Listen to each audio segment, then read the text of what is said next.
So you want the 800 credit score. You want the free trips to Mexico. You want to be a baller shot caller. Well, in this video, I'm going to give you guys a breakdown of financial tips for people like me in their 20s. Now, first, I want to give you guys a quick little disclaimer. I am not a financial advisor. This is not financial advice. And also, I would like to state that these tips are meant for men and women of all ages, races, and then specifically a lot of these benefits you can use all throughout the world, and some are America specific. And also, if you guys are thinking like, yo, who is this guy? Why should I be taking any advice from this guy? This guy talks about the gym. This guy makes motivational videos. Why should I listen to him? Well, I want to give you guys a little bit of background. I'm a 21-year-old who has a credit score of 800. I have points. I have so many credit card points to where like I could travel for free for at least my next 3-4 trips to DR, Mexico, wherever I want. I've been blessed with a great job and a good income, you know, Lord willing, and I'm able to, and I balance my finances pretty well. I'm invested in the stock market through various avenues and whatnot. You know what I'm saying? So that's a little bit of my background. So I'm not just a gym guy. I'm not just a motivational guy. I'm also very financially knowledgeable. Now, anyway, let's get into it. So now the first tip is make more money. Now, please do not X out of the video. Let me explain. So now when I first started, when I was 16, I was a mover. I used to move boxes, I used to move furniture, I used to move mattresses for people moving out of their apartments and moving into new apartments in New York City. And this was an off the books job. I got paid straight cash. I was getting paid $16 an hour. And on top of that, I was getting tips. I'm sorry, I wasn't 16, I was 17. And then when I finally became 18, I decided I did not want to go the school route. I did not want to do college. I felt like college was not for me. So I decided to do Uber Eats. I started out as on foot, and then I slowly moved up to an e-bike. And then at 19, I acquired a security license, and I was able to land a security concierge job. And this is still the job that I'm working to this day. And I'm giving you my story because I want to preface and say that before you can save, before you can invest, before you can do anything worthwhile financially, you need to make more money. There is no way around it. I'm sorry, but you cannot invest in Nike stock. You cannot invest in McDonald's stock. You cannot invest in the NASDAQ. You cannot buy real estate without making a decent amount of money. If you're gonna go to the mortgage lender and you're gonna be like, hey, I made $30,000 last year, they're gonna laugh at you if you want a $200,000 house. But if you make $100K a year, they're gonna be like, oh, okay, we can accommodate you. We can find rates for you. You know what I mean? And in this world, money makes the world go round. You need to make more money to be able to do things worthwhile in this world. That's just how it works. And this is why this step is first and why I say it's one of the most important steps, because you cannot do anything. You can't save, you can't invest without making more money. So now to increase your income, this leads me on to my next step, which is to invest in education. And now education does not just mean college, getting your degree, your master's, your bachelor's. No. Investing in education could be getting your CPR license, your CPR certification, could be getting your plumbing license, could be getting your CDL, could be getting your concealed carry permit. It could be getting your security license like how I did, getting a degree. You know what I'm saying? Investing in education is simply just the acquirement of getting skills, licenses, certifications, degrees, which will then lead you to climb up the income ladder. And guess what? You cannot obtain any of these without education. Now, the next tip is to delay your gratification. Now, first, let's define what gratification is. Gratification is pleasure gained from satisfying a desire. This could refer to a vacation you can't afford, a car that's out of your budget, and a lifestyle that's way above your means. And me personally, I've seen people that at the moment were making way more money than me in way worse financial positions. Why? Because they do not know how to say no to themselves. Do you not know that over 60% of Coachella attendees this year utilize payment plans just for the ticket? Who knows how many people put the airplane ticket to Coachella on their credit card? Because guess what? They want to satisfy the now. They want to satisfy now, and they don't want to think in the future. They don't want to think ahead. They don't want to delay that gratification. So we need to remember and keep it in our heads that saying no to yourself now and denying the acquisition of desires is what builds the foundation of financial discipline. And then once you build that foundation of financial discipline, that's when you can lead up to the next step, which is the building of credit. Build your credit. Now, like I said, majority of my viewers are American.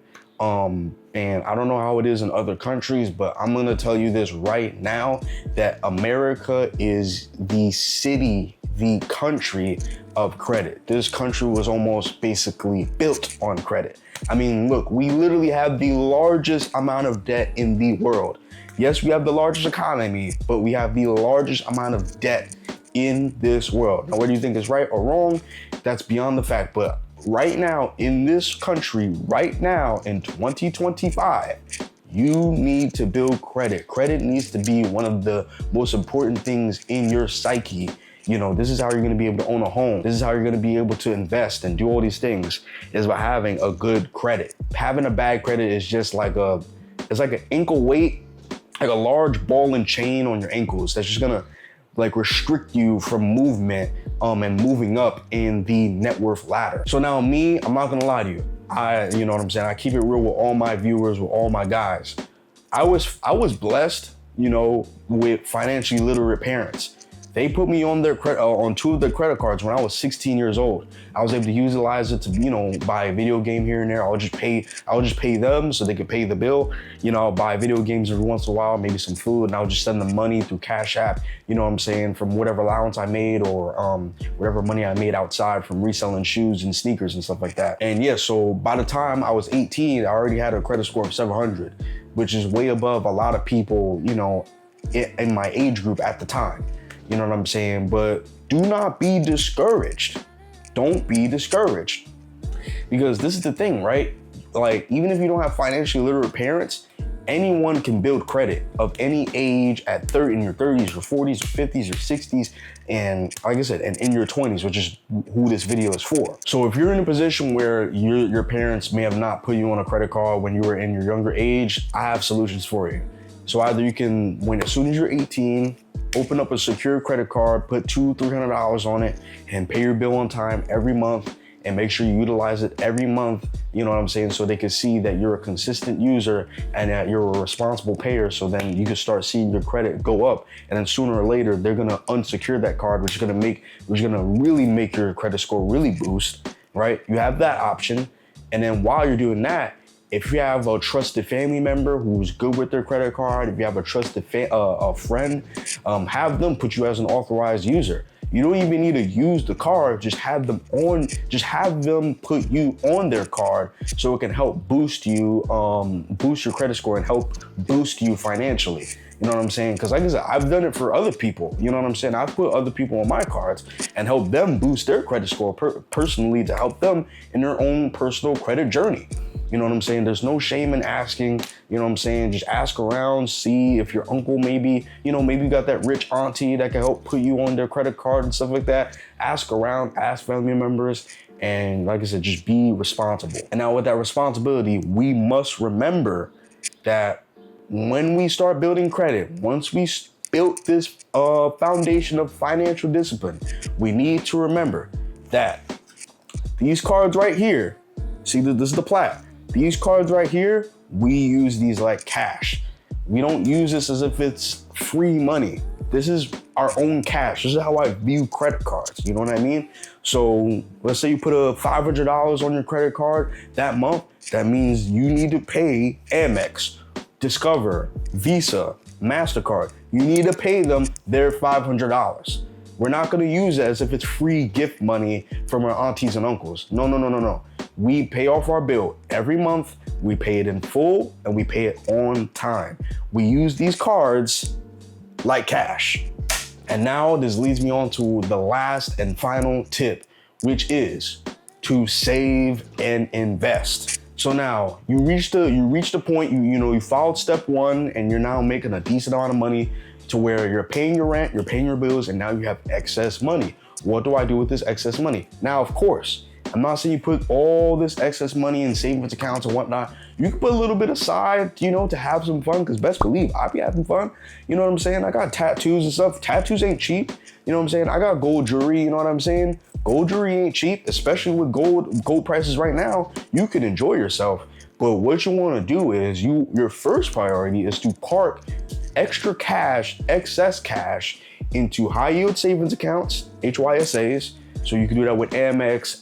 Even Apple has a savings account where they're paying almost 4% APY. You know what I'm saying? You could park it in Capital One. All these other guys, just make sure they're high yield savings accounts, not regular savings accounts.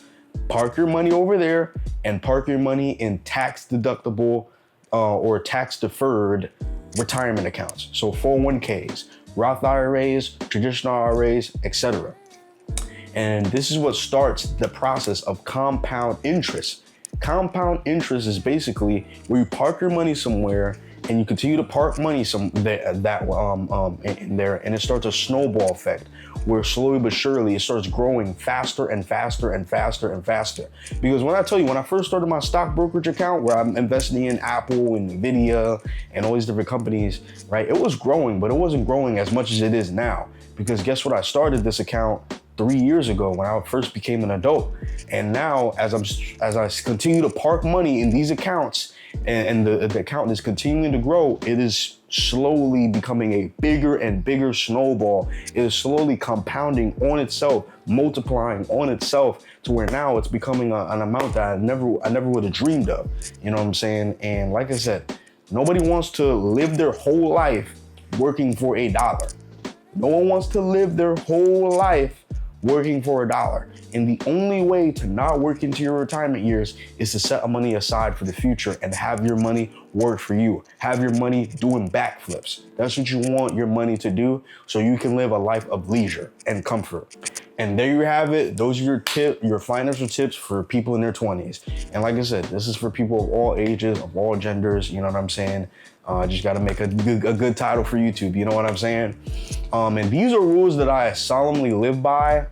This is what's helped me increase my net worth at such a high rate at only the age of 21. You know, and not just this, but also God has blessed me with an awesome job and an awesome head on my shoulders and awesome parents that has given me so much advice in my short life so far. And now, so let's retrack, and let's remember everything that we learned in this video. So now first, you want to make more money, right?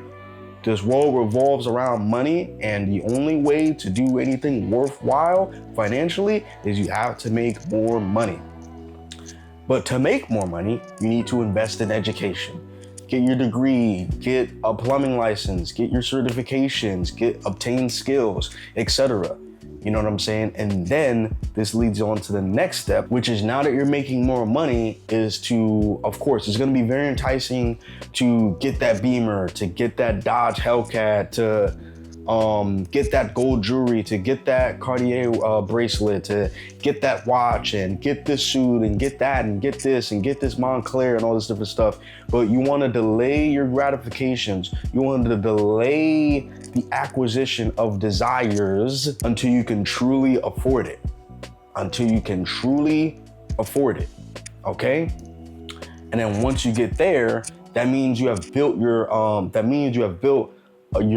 foundation of financial discipline, and that's when you can start building credit, using your credit cards, to be able to build credit, to be able to gain points, which will then lead to the free trips to Mexico, the free trips to the Bahamas, free trips to Jamaica, all these different things. And then afterwards, once you make a good amount of money, once you are at that level of income where you're able to pay your rent, pay your bills, pay for food, pay for electric, do all these different things, right? You want to park your excess money in high yield savings accounts and tax deferred and tax deductible retirement accounts. Like I said, such as 401ks, Roth IRAs, traditional IRAs, and high yield savings accounts through Amex, Capital One, Apple, etc. And that is the blueprint.